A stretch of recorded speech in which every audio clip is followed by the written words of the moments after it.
craziest bastards I've ever met in my life. I love everyone. What's going on, you crazy bastards? You're back here with Rob Kimball from sonsofwrestling.com for a WWE Smackdown review. And we start off the show with Dean Ambrose coming down to the ring, and, well, he can't wait for Sunday. He wants to get his hands on Seth Rollins in the middle of that cage, ready to go. But why does he have to wait until Sunday? Why not tonight? Calls Rollins out, but Seth Rollins is a no-show. He shows up on the Patron, and he's going on about how vengeance is cheap, and on Sunday he's going to solidify himself, and later on down the road he's going to cash in to show everyone who he is. He's the main event kind of guy, and he was the mastermind behind the Shield, and it was all to build him up to where he is now.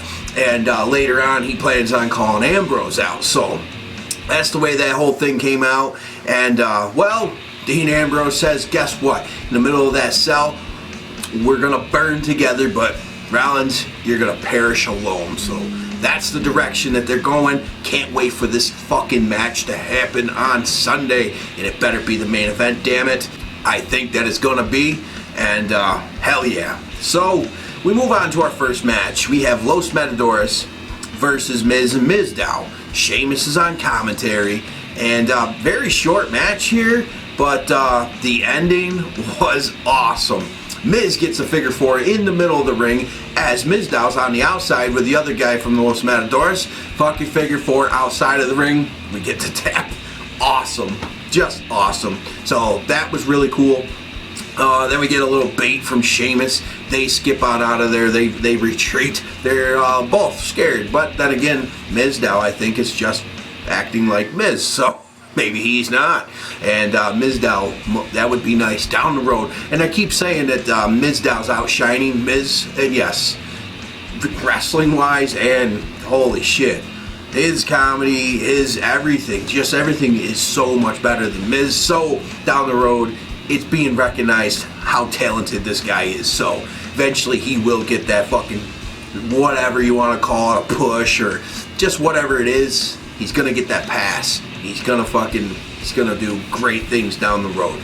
Then we have the Gold Dust to Stardust backstage with their usual segment, but Bo walks in on it. It's funny. They're like, what are you doing here? And well, anyway, he says that they just need a Bo leave, all that good shit. As he leaves, Gold Dust is like, he's a weirdo.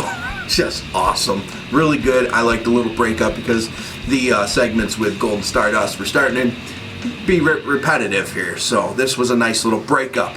Then we have AJ Lee versus Alicia Fox, and finally the crowd is chanting AJ and not CM Punk. Thank you.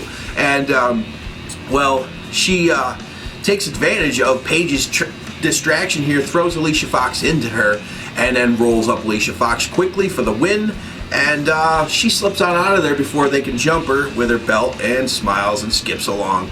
Good ending to that. So, and then we get to the interview with Big Show. This felt like a Rocky Balboa type interview. Just the love and passion for America. And before we saw after Raw, I didn't watch that, but we saw it here on SmackDown with Hulk Hogan putting over the most American and this and that. What about you, Hogan? What the fuck?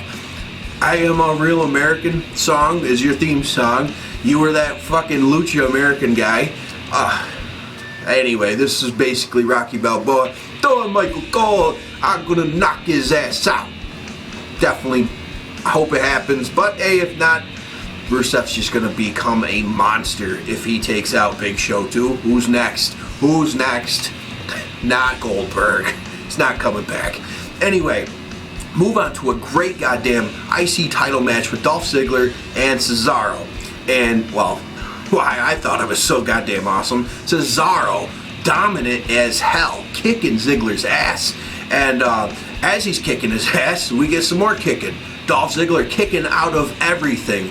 And finally, Cesaro snaps, goes for the big swing, but Ziggler rolls up Cesaro out of this somehow. But he kicks out of that, and then we go for the European uppercut, and this turns into a zigzag with these spinning around both guys. Hey, that was nice. 1, 2, 3 victory.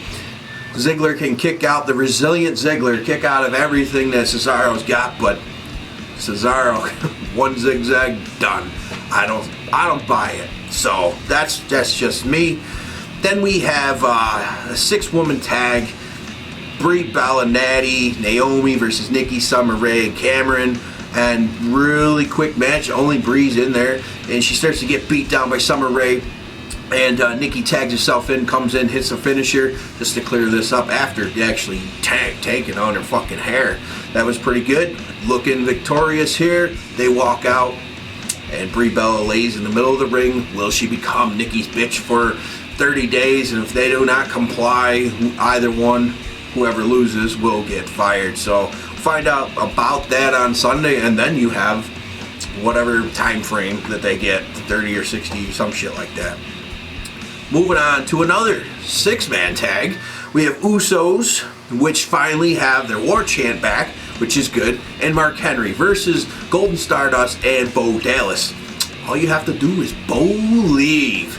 So, another short match, but hey, we're getting matches, so that's good. And the ending, fucking Bo Dallas running Bodog to Mark Henry again after the Usos and Golden Stardust clear the ring. You know how this works out with a 6-man tag. You all know. And anyway, running Bodog for the victory. No kick out yet. Down the road, I think Mark Henry will kick out of it. Who knows? Either way, good feel moment. I liked it. It was awesome. And now Ziggler's conducting an interview with Renee Young backstage, and Cesaro interrupts. He knows that he should have beat him, but he didn't. He was the better man in that match besides that ending zigzag. And he wants a 2 out of 3 falls at Hell in a Cell, and Dolph Ziggler agrees to it. Fine, because he's just too damn good. He thinks he's that goddamn good. So now Ziggler's getting a little cocky. Will we have a title change at Hell in a Cell? Comment down here. Let me know. I think that we just might, because it's Cesaro's time to advance and stop losing. That fucker's so damn talented. Come on, Cesaro. We're coming for it. Then we have the Rollins calls out Ambrose segment.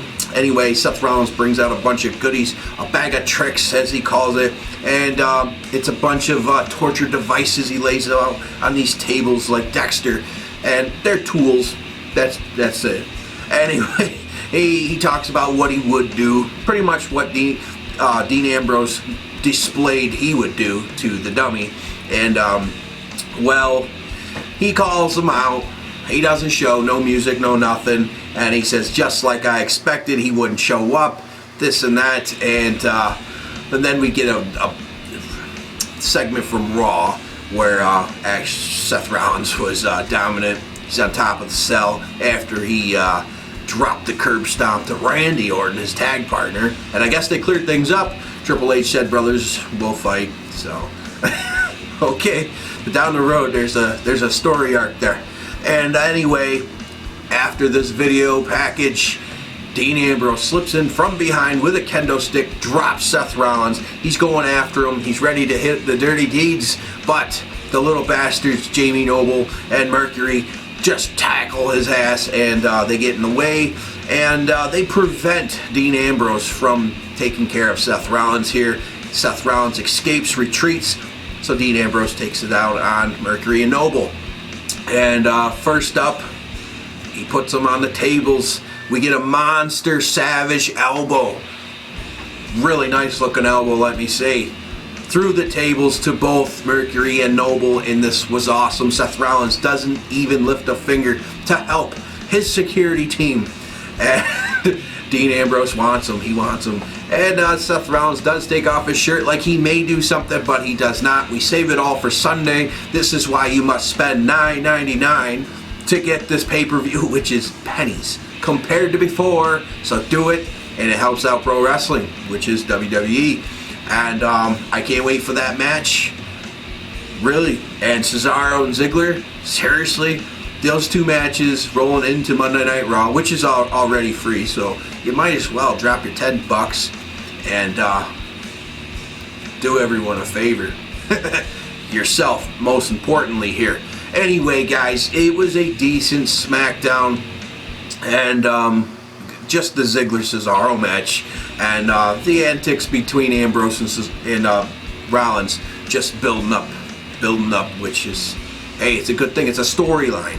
People say that these wrestling companies do not have storylines anymore. Well, this one's been building for a long time, so let's cap it off, and I doubt there's going to be any payoff here. It's just going to continue. That's just my gut feeling anyway. Go to sonsofwrestling.com. You can get yourself some cool-ass Dean Ambrose shirts. There is a Seth Rollins shirt. And if you guys forgot about Roman Reigns, there's a kick-ass Assassin Attack shirt on there. Hoodies, you know, the whole deal. That all supports the channel. And go ahead and support pro wrestling in your hashtags. Other than that, guys, decent fucking SmackDown. Can't wait for Hell in a Cell.